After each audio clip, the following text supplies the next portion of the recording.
I'm Ray. The one constant through all the years, Ray, has been baseball. Little roller up along first. Behind the bag. It gets through Buckner. Here comes Knight, and the Mets win. Now the 2-1. Line drive to Wyche. Just as the score the tying run. Green to the plate. And he is safe. Safe at the plate. High ball to deep right field. This is going to be a home run. Unbelievable. A 3-run home run for Bucky Dent. The Yankees now lead by a score of 3-2. Ladies and gentlemen, Mazeroski has hit a 1-0 pitch over the left field fence at Ford Field to win the 1960 World Series. They'll arrive at your door as innocent as children, longing for the past. The Pope arrived at Yankee Stadium. As one enthusiastic announcer put it, he is standing on second base. Reggie Jackson. Long drive right field. It is goodbye. Big World Series for Reggie Jackson. The Blue Jays are World Series champions as Joe Carter hits a 3-run home run. Racker throws. There's a left back. It's going to be, I believe, the Giants from the pennant. The Giants from the pennant. The Giants from the pennant. The 0-1 pitch. A liner off Nagy's glove into center field. The Florida Marlins have won the World Series. The memories will be so thick that I can brush them in their faces. The 1-0 delivery to Fisk. He swings, long drive, left field. If it stays fair, it's gone. Home run. The Red Sox win. And the series is... Lolich fires, ball is hit high in the air. This should be the series. Freehand waving everybody away in foul territory. Detroit wins. Here's the pitch to Willie. Here's a liner straight to Richardson. The ball game is over and the World Series is over. Willie McCovey hit it like a bullet. A line drive right Baseball to mark the time. The Oakland A's take. I'll tell you what, we're having an earth. Good evening, ladies and gentlemen, and welcome to Candlestick Park for Game 3 of the 1989 World Series. It's been erased like a blackboard, rebuilt and erased again. Frank Robinson, the right-hand batter. Long drive to left field. Way back. It's hit goodbye. One run. Base hit loaded, 1 out. Pena in a chance. The Twins are going to win the World Series. The Twins have won it. Ozzie with 1 out. Smith corks one into right down the line. It may go. Go crazy, folks. Go crazy. It's a home run. And the Willie Mays just brought this crowd to its feet with a catch, which must have been an optical illusion to a lot of people. This field, this game, is a part of our past, Ray. It reminds us of all that once was good, and it could be again.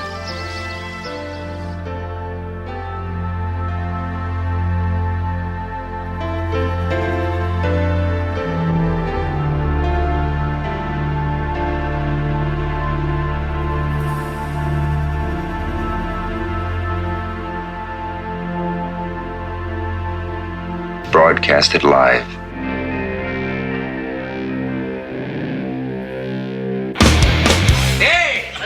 Who wants to have some fun?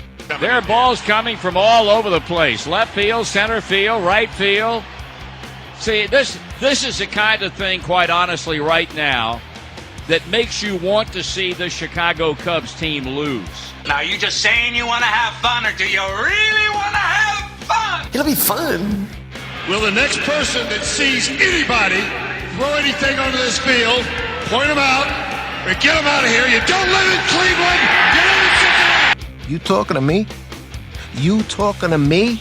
That is the farthest thing in the universe from the truth. Hello, everyone, live. It's the Dan Scott Show. And right there is your host, Dan Scott.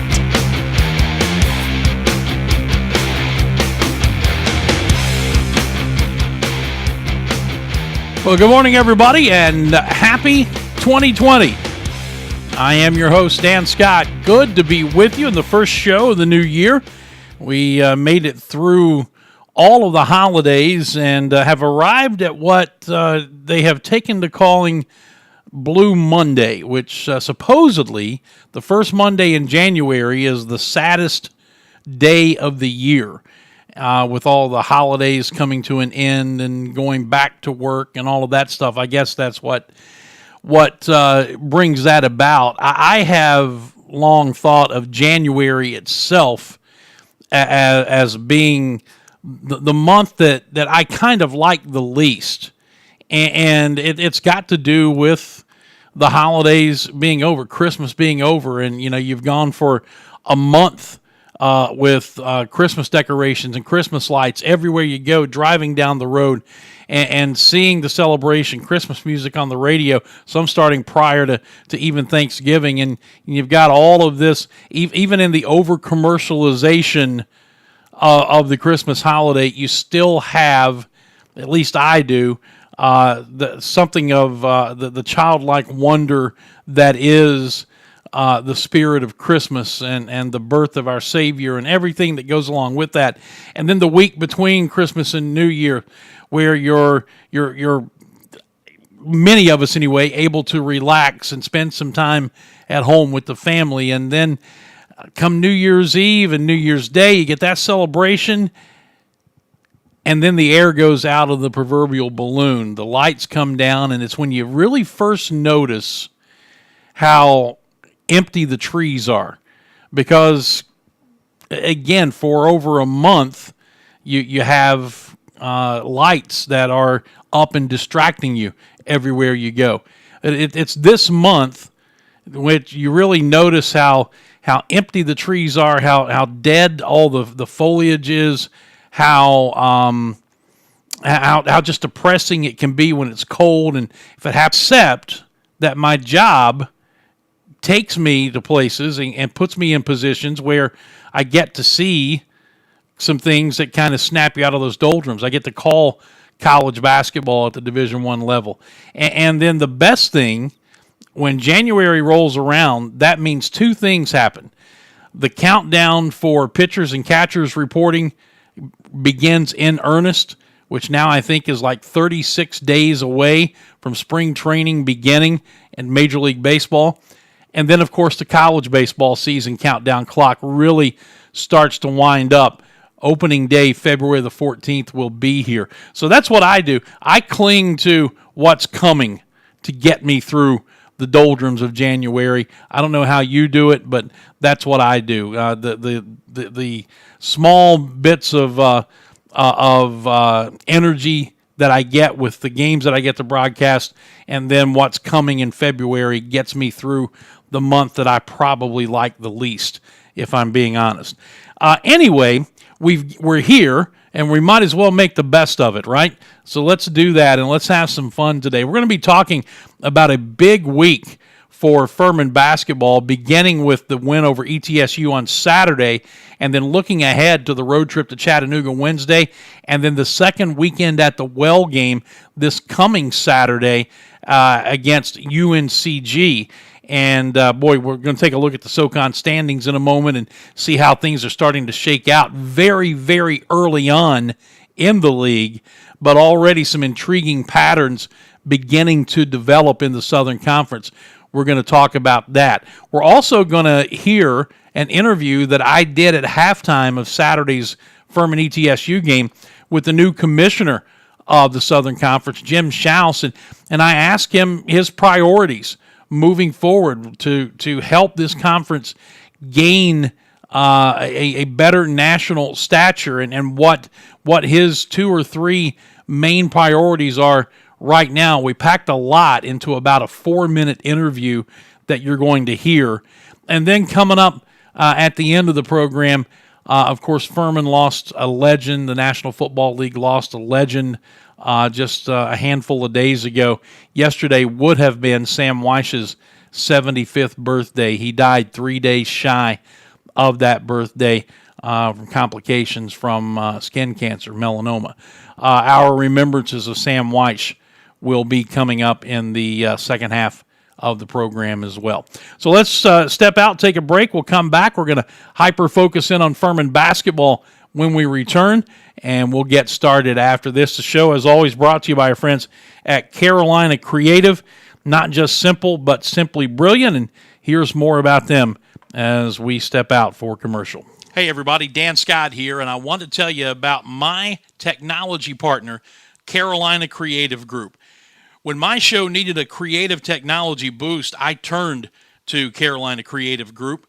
My custom design website is going to take marketing as well as brand strategy and development to new levels. The search engine optimization means that my clients' ads will be seen by more people more often. And if I have any questions, Carolina Creative Group is just a phone call away. Friends, that is just the tip of the proverbial iceberg. You can find out all the ways that Carolina Creative Group can help your business by simply calling 864-250-2012. Again, that's 864-250-2012, or simply visit them online at carolinacreative.co. Carolina Creative Group, technology partner of the Dan Scott Show. Imagine a university. A university where your passion for protecting local water sources is encouraged. And now, your work not only benefits your career, but the health of those in your community and around the world. This is Furman. This is the Furman Advantage. If you're looking for auto repair, you want superior work, not inferior parts and worse, inferior pricing. Hi, this is Dan Scott. I take all of my business to Superior Auto Care. That's Chris Burkett at 410 Ross Avenue in Easley. He brought my wife's car back from the dead. There's no other way to say it. For 4 months, it had been sitting with a major transmission issue. Chris was able to diagnose it along with some other problems and get it back and running again. Mrs. Scott is happy, and guys, you know how it is. Happy wife, happy life, right?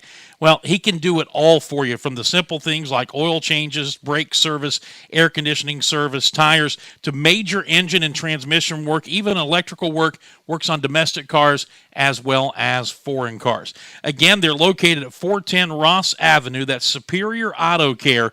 Give them a call today at 864-306-1988. Superior Auto Care in Easley. Let me tell you something, Cowboy. This rookie can really bring the heat. He's smoky and spicy with a Chipotle style all his own. It's a new Montgomery Inn Chipotle barbecue sauce. Make it a part of your home team. Available now at your neighborhood grocer or online at CincyFavorites.com.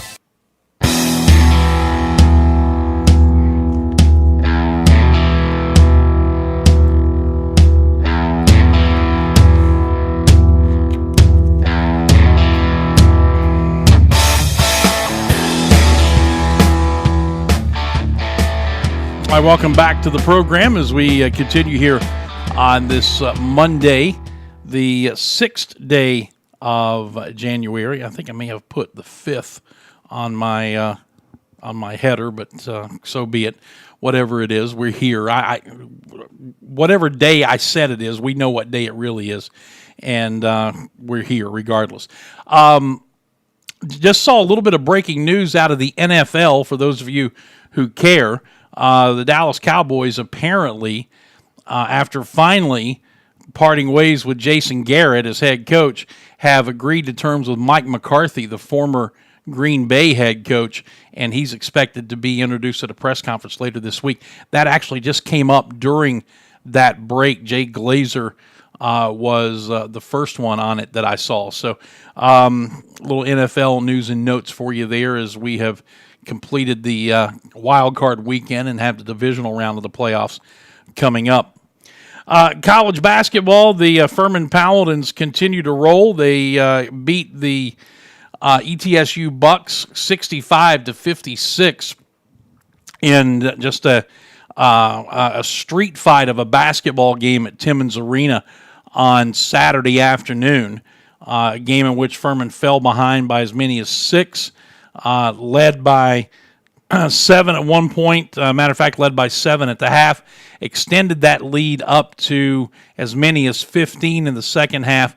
Ended up winning it by 9. And the difference in the game was rebounding. Furman with a 41-29 rebound advantage over ETSU. This has been a Paladin team that has had its issues on the boards, and ETSU coming in the best rebounding team, I believe, in the Southern Conference, and Furman just dominated them on the boards from start to finish, and that was the difference in the game. No second chance opportunities for the most part for the Bucks, and really held their high scoring offense in check with a phenomenal defensive effort. So after the game, Bob Ritchie met with the media, and here is a bit of his post-game press conference. You know, there were two themes this week with our team, and one was, you know, a lot of times you can make the mistake of saying, hey, you got to go out rebound these guys, you got to go out rebound these guys. I never want to put a pressure on our team to hit a result. I want them to focus on the process of what it's going to take to get to that result. And what I really feel, and you know, it showed out tonight, was that we have rebounders, okay? Like, we have guys that can rebound the ball. And it's not a deal that we're not some good rebounding team. We're just not doing it at the level that we need to do it. And the whole message this week was there's no better opportunity to go show whoever, right, fan base, you know, the league, that this team can't rebound. And 41-28 on the glass, couldn't be more proud of our guards. Jordan Lyons was 6, Trey Clark was 7, Noah Gurley gets 12, and you know, that was a huge message. And you know, I knew the physicality of this game. I knew the toughness that was going to be required of this game. I knew the grit that was going to be required of this game. And you know, I thought it was going to be a middle game, and I thought that we had to be the more connected team. But I also thought that there was going to be times in this game where mentally we had to be strong and courageous. And we talked about that a lot before the game. That this was there's zero room for weakness in this game from a mental standpoint. And I thought, for the most part, did we have adverse moments? Absolutely, right? Were we clean early offensively? No. Were we clean late versus the press? No. But did you ever see a moment where it felt like mentally we were down? And I thought we stayed. I thought we were strong and courageous with our mentality and our connection, and that's what won us the game. Coach, it was a team effort, obviously, today, to beat a team like that, especially. Stats kind of bear that out, balance scoring and such. But how big of an impact was Trey Clark today? Scott, he sat right where you sat this morning at 11:30, and I looked him dead in his eye, and I said, "Today's your day." I said, "This is your game." And the reason this is your game is because there's guys out there that you can physically guard, and you can go rebound with anybody on that court. And, man, did he. I couldn't be more proud of him. And for him to respond, he didn't play how he wanted to in Lexington. He owned it. And I tell these guys all the time, one of the greatest gifts we have as people is to be able to own something, especially when things don't go well, right? And he owned it. He's been focused the last few days, and I just knew he was primed for a big game. And, you know, it's funny. A lot of teams have been putting his defender in the paint, and we've been working on something the past few days of what to do with that. And it's a really simple weak side action, and he got 2 dunks off of it in the second half, and wide open, you know. And so I told him after the game, just the coachability there, you know, you can't pout, right? You can't pout in this game. You can't pout in life, right? You just got to get up and you got to keep swinging. And man, he was tough. He was gritty. He was resilient. And yeah, I mean, you got to. If you have an MVP of tonight, he's got to be in that conversation. Kind of goes back to a little bit of what you were already saying. I think just the 7 guys in your regular rotation. I mean, the stat sheet's kind of dotted with season highs or career highs, rebounds, assists, whatever. I mean, just the level of intensity that requires for all 7 of those guys to contribute at the level they did in the same game. Just speak about how those guys are able to do that. You know, Coach Urban Meyer says something really simple, and I've heard him say it multiple times. And obviously, he's one of the greatest football coaches of all time. And I've heard him say this numerous times. He says, you know, I've been around a long time.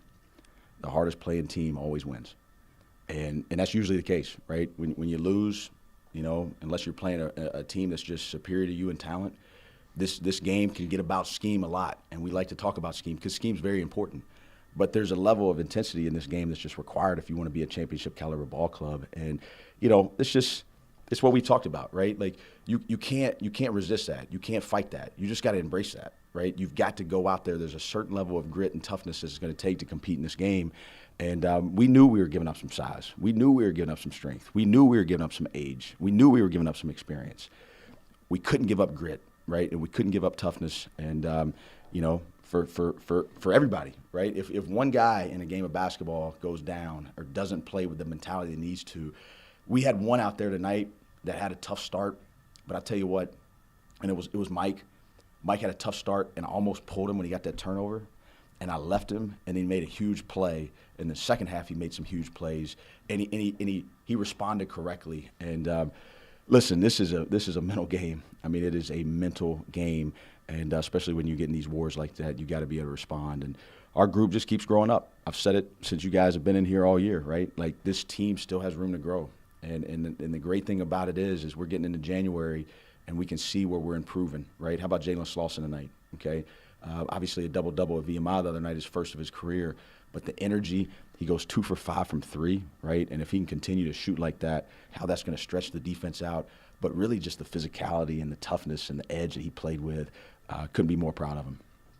That point on Slauson, I thought they kind of took the other 4 guys away and were leaving him open. And he was tentative a couple of times to take that shot. And once he hit the first one, it seemed like that changed, almost you could see the attitude change for the whole game. And then the block, which led to the 3-pointer by Ryan. Let's just talk about those 2 plays. Yeah, Slauson, I mean, he's definitely a game changer for us when he plays like that. And he's an X factor, right? And I just tell our guys, you got it. I wasn't a good player in college, but I know one thing, right? When you play with belief and you go out there and you believe in yourself, right? You change how you play, and you got to earn that, right? You got to earn the right to play well. But the deal with Slauson is he's earned the right to play well, right? It's not like this just happened accidentally, okay? He came back after Christmas, 26, 27, 28, okay? He got 47 rebounds in practice. That was 20 more than anybody else on our team, okay? He was also the leading scorer in 3 practices. So this just didn't, come out of nowhere, right? He earned the right to play this way. And that's what maturing and a guy that's a sophomore that we're depending on, that gives you confidence. When you prepare that way, right, and you get in the gym and you get in the film room and you do the extra work, then you earn the right to perform at the level that he's performing at. And so the timeout, I told him, I said, they're playing off of you. Shoot it. He came up to me one time, I thought he was going to knock me out, right? And he's just, the loose ball where he's on the floor and Alex is on the floor and we get possession, that's what gets the crowd into it. That's what gets our team into it. And those are the plays that were the difference maker in the game today. In a game like this, you have these plays that just are memorable for different reasons. But like you talked about Mike kind of sticking with the layup, it's parallel to the floor because they had to throw it up there. But it's a good play. He did the best he could and you have to go. Did you kind of maybe know it was your day that day? Or Yeah, we emphasize playing on 2 feet a lot. And I told him, we were going to have to drive the ball. The drives were going to be critical, but man, they do a good job of really flowing hard to the ball. But if you don't drive in there and you don't play on 2 feet, then all of a sudden they can swarm you and they can get those deflections and they can get those steals. But Mike's done a pretty good job of playing on 2 feet. He also had a really good play in the second half. We call it a hockey where you dribble behind the net, but he went baseline and kept his dribble alive and dribbled behind the net. And he made the play on the backside. Those are just disciplined plays where you don't get in too much of a hurry. But, Mike's, I don't know what his numbers ended up being tonight, but, man, he's 3 for 5, 6 points. And, I thought he was going to hit that 3, but I think we rebounded that one, and then Alex hit it. That to me, there's a lot when you sit here and think, what are the play of the games? But, like, all those effort plays, right? Missed 3, offensive rebound, tip out. Mike misses it, another offensive rebound, quick reversal, hit Hunter, bang, 3. Those are games those are plays right there. We call them 3E plays when it just creates the energy and the motion and the excitement that we want to play with. All the balls on the floor, right? All the guys just diving and making those effort plays. Those are plays that we have to make because we're giving up size in some of these games. And man, did we tonight. And to kind of build on that, That's a good portion of Bob Ritchie's post-game press conference following the win over ETSU on Saturday, 65-56. So before we go to break, as we look at the SoCon standings right now, just in league games, Furman the only team with 3 wins, Western Carolina and Samford behind them, both 2-0, and then ETSU and UNCG, which lost a tough one in Spartanburg at Wofford on Saturday night. Chattanooga 1-1, the Terriers 1-1, and then at the bottom, the Citadel, Mercer, and VMI all 0-3. The overall records you see over on the far side.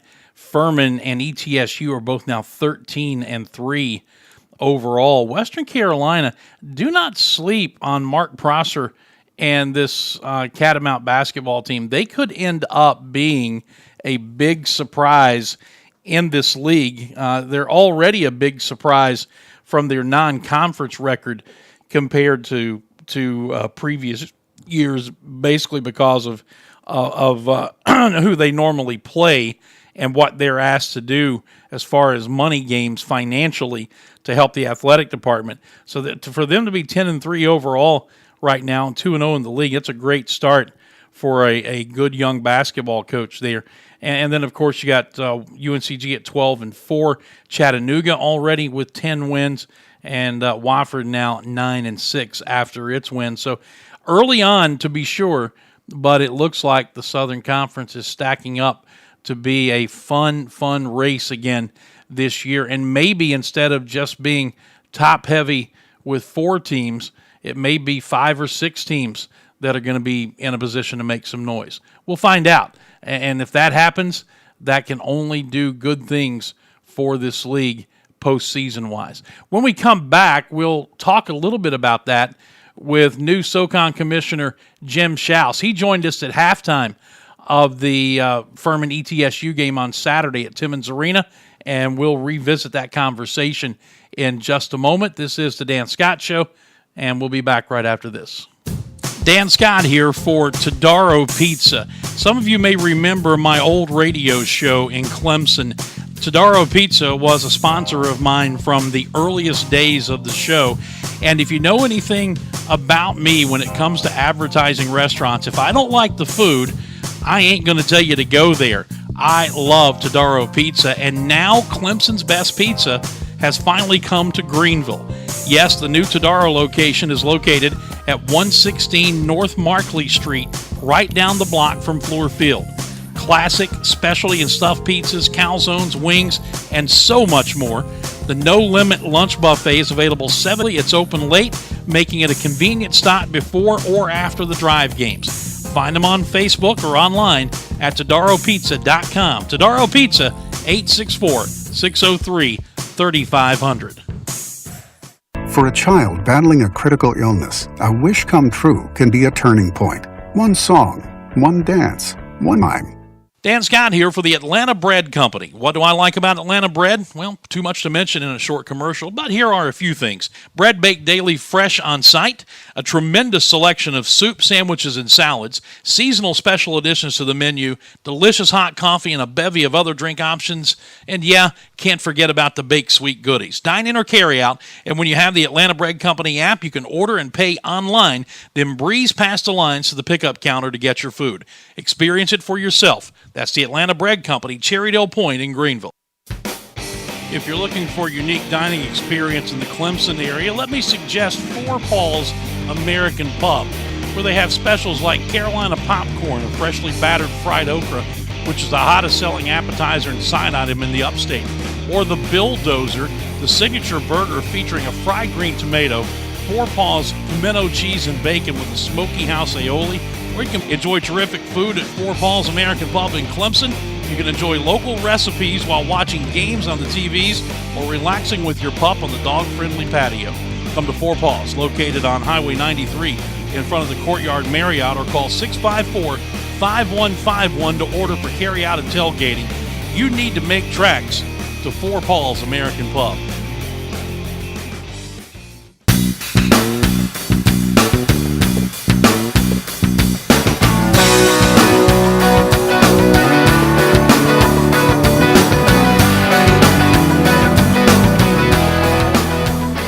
.26 here on the beautiful campus of Furman University. I'm Dan Scott. Back on Saturday at halftime of the ETSU Furman game, we had an opportunity to visit for the first time with the new commissioner of the Southern Conference, Jim Schaus.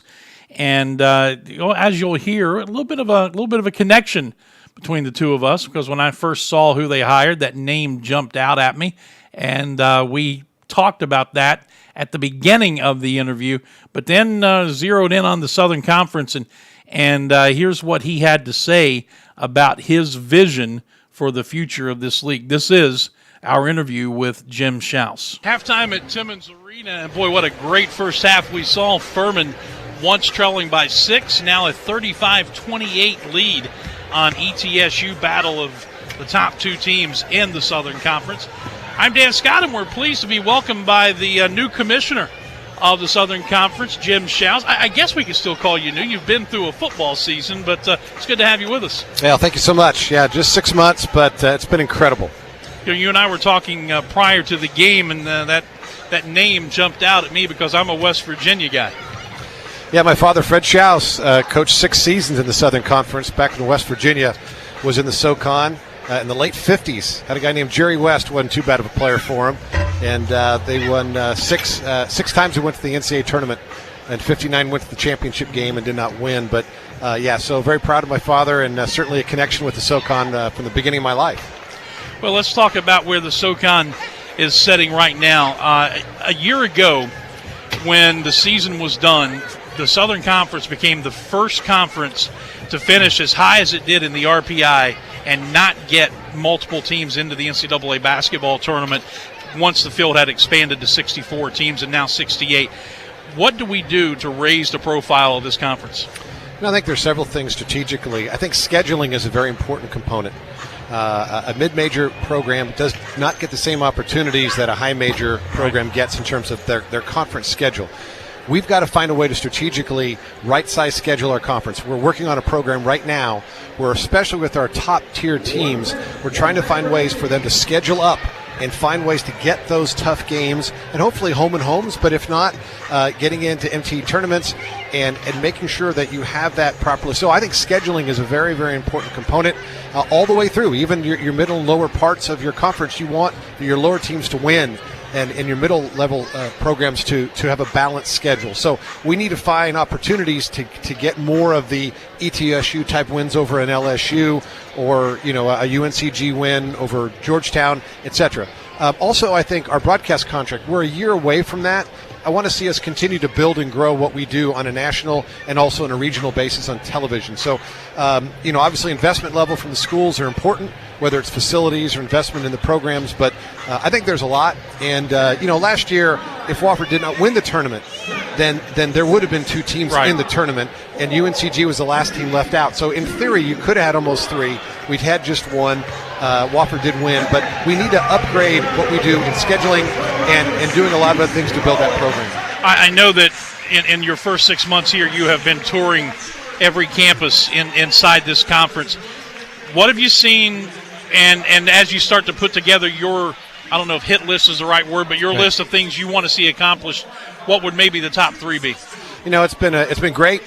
Tremendous institutions, strong academics, great camaraderie. What we have, we are doing a long-term strategic plan, and so in my 10 visits for the campus, we have been working for months to try to come up with new concepts and strategies and how we're going to build our program. So, key things are going to be build branding. We want to build national branding for our conference to be better known. We want to upgrade where we are in men's basketball, all of our sports, of course, but that's going to be critical.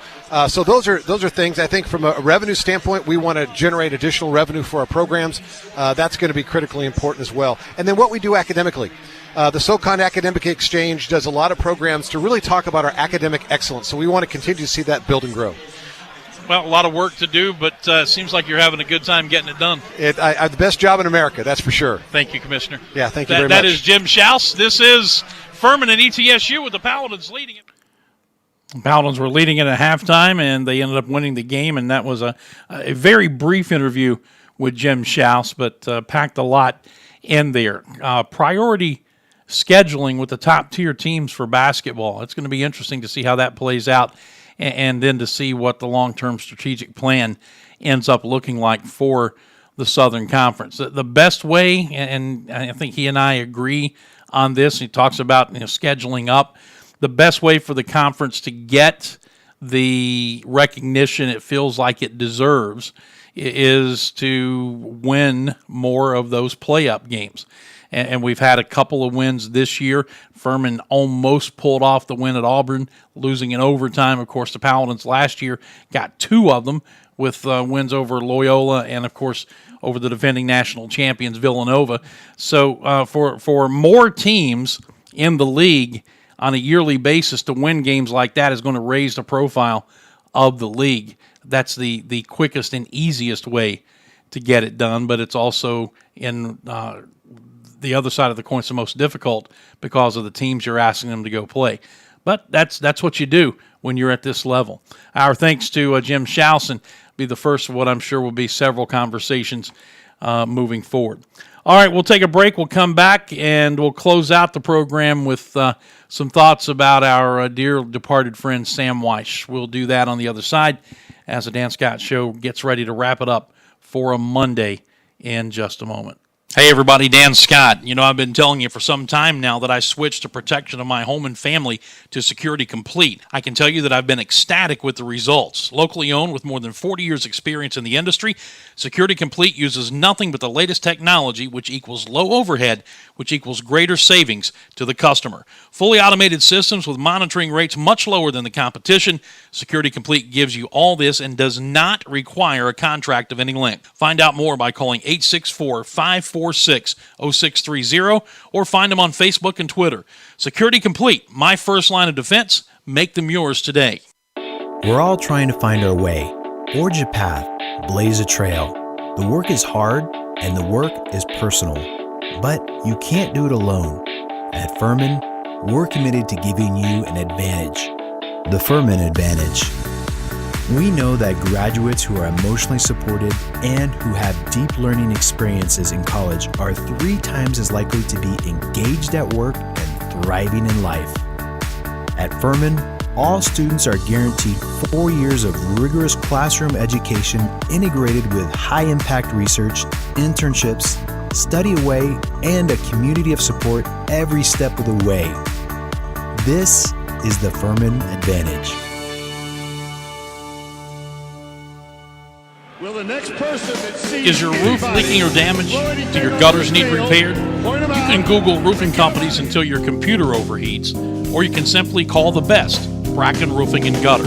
Whether it's roof replacement, new and remodel installation, roofing insurance claims, whatever your needs, Bracken Roofing and Gutter will simply do it right the first time. And the same goes for gutter screen installations. Forget about balancing on ladders and cleaning your gutters. Let Bracken Roofing and Gutter screen them for you today. Listen, do not settle for subpar work. Get a free inspection today. Check out the reviews on Facebook. You'll see many satisfied customers, and they're all saying the same thing, that they're happy that they chose Bracken Roofing and Gutter. That's Bracken Roofing and Gutter. Call Kyle today at 864-704-5993.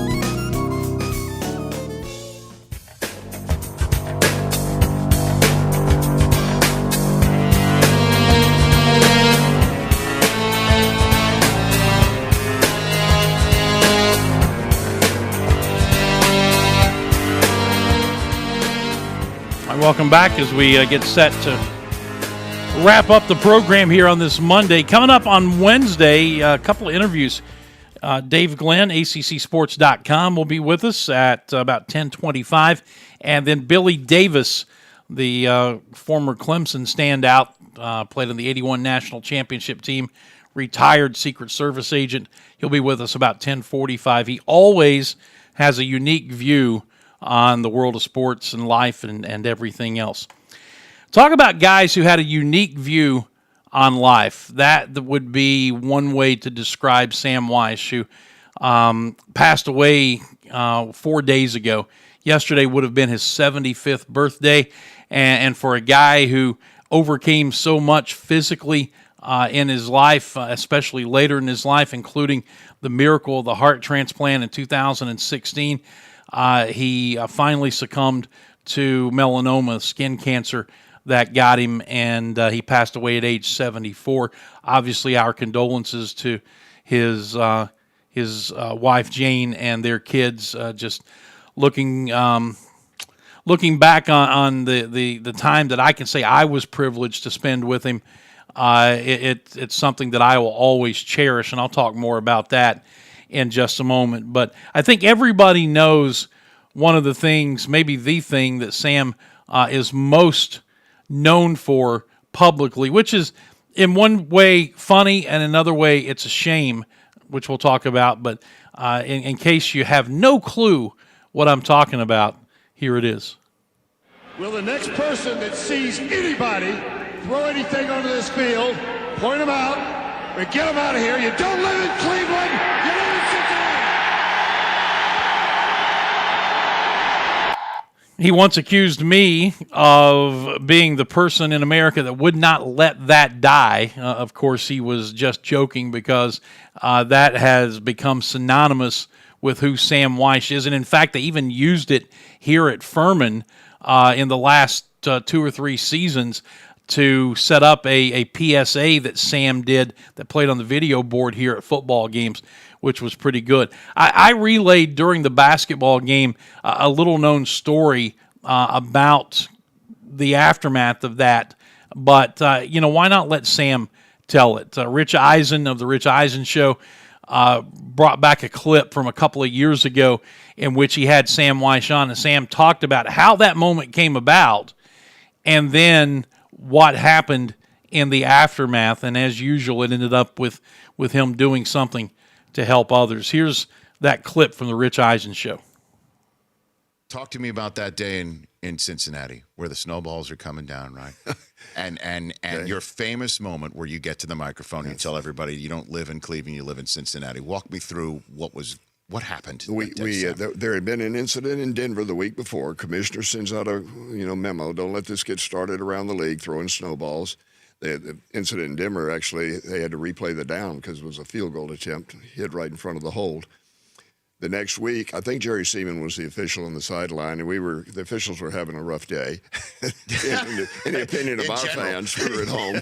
Yeah, we were playing the Seattle Seahawks, and our fans started throwing a few snowballs. And I told Jerry, I said, "If you want me to stop it, I will." And he said, "I got the same memo, babe. Go do it."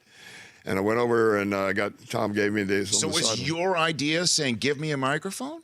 Yeah, that's the way my brain works. In the old riverfront? Without thinking. Uh-huh. Yeah, it was mine. I didn't know how. I couldn't yell up, Sure. So I went over, I grabbed the mic. I had no clue what I was going to do. This was not choreographed in any way, shape, or form. I said, if you see anybody, throw anything on the field, point them out, we'll get them out of here. You don't live in Cleveland, you live in Cincinnati. And then I looked up at the owner's box saying, I just lost or I just secured my job.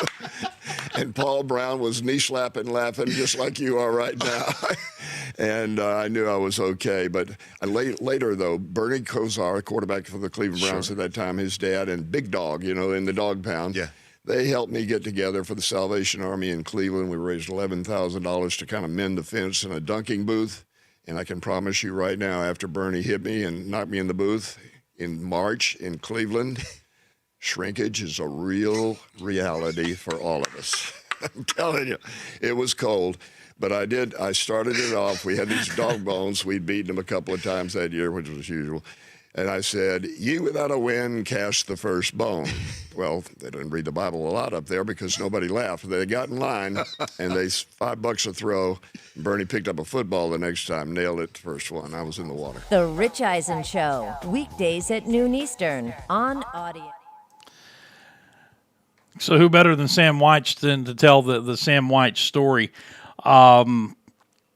And I think that speaks to who he was. When he was the head coach in Cincinnati, on game days, you would find him, if you happened to be out at 6 o'clock in the morning in downtown Cincinnati, you would probably see him jogging through downtown. You would see him working at homeless shelters. You would see him doing those kinds of things. When I first met him back in the early part of the 2000s, when he was volunteering over at Pickens High School, he was and continued to be for a long time a big supporter and proponent and fundraiser of Meals on Wheels for Pickens County.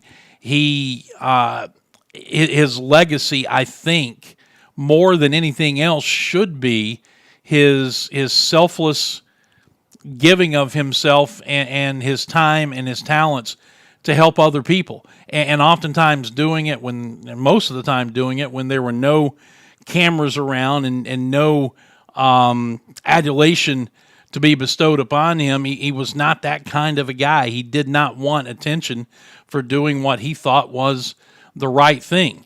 The other thing that you should know about Sam Wyche, if you don't, and my young colleague Bryant Lambert, who works with me on the home basketball games, said that, I didn't know, exactly how important he was to football until I started reading these things after he passed. And I mean, this is the guy who, as a coach on Bill Walsh's staff in San Francisco, molded Joe Montana. This is a guy whose no-huddle offense revolutionized offense in the NFL. It's the offense that in 1988 led to the steamrolling of the AFC and the AFC Championship and coming within 37 seconds of winning Super Bowl 23 against his mentor, Bill Walsh, and the San Francisco 49ers. It's an offense that Marv Levy moaned and complained about during that 1988 season, and especially leading up to the AFC Championship game, and then turned around and stole it, named it the K-Gun for Jim Kelly, and rode it to 4 consecutive Super Bowls. Sam Wyche is the one who innovated that. So his legacy in the NFL is one that very few people can touch. But his legacy beyond the NFL, off the field, away from the coaching ranks, just the way he was with people and what he tried to do, giving of himself to help others, that legacy far overshadows anything that he did in the National Football League. And on the day that Sam died, I called into Lance McAllister's show on WLW in Cincinnati because they were doing a remembrance of Sam Wyche during a sports talk show there. And I told Lance, very quickly who I was and had the privilege of working with Sam here and calling him a friend for almost 20 years. And I said, of all the great stories and everything else, if people really want to honor Sam Wyche, the one thing that they need to do is the next time that it comes up for them to go and renew their driver's license, this time check that little box that says you'll be an organ donor.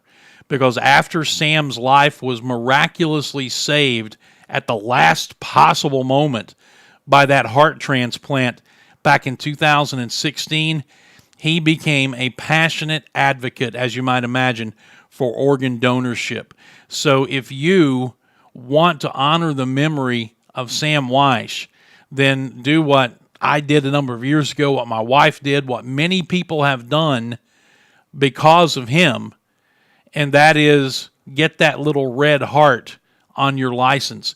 Check that box the next time, or maybe even if it's not time to go and get your driver's license renewed, go and get it redone now so you can check that box and become an organ donor.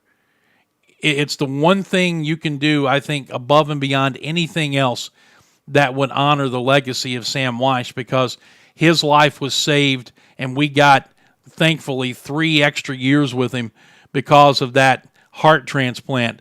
And the heart was still going strong. The heart was still going strong, and unfortunately it was the cancer that got him. But how many lives potentially has Sam saved or will Sam save because of his advocacy for organ donorship? If you want to honor that man and honor his memory and honor his legacy, the best thing you can do is become an organ donor. It's as simple as that. Save lives long after you're gone. Sam, we're going to miss you. We already do. It was really tough, quite honestly, on Saturday to look behind me, directly behind me, about 6 or 7 rows up, and not see Sam Wyche sitting there, because he was at virtually every home basketball game. He came to many of the baseball games at Latham Stadium. He loved this university. Of course, he worked the football broadcast. He loved this university. He loved the people here. He loved this area. And, of course, he loved his wife, Jane, who is a Pickens native, and that's where they've lived since his football days in the NFL were over. He's going to be missed around here, but I can promise you, Sam Wyche will never be forgotten. All right, that's going to do it for us. Thank you for your time today. We will be back with you on Wednesday with Dave Glenn and Billy Davis in the guest starring roles. And as I always do when I close out the show, I'll just do it again in honor of Sam Wyche. Go out and make a difference in somebody else's life today. And we'll see you back here on Wednesday. Until then, I'm Dan Scott saying God bless you, and so long, everybody.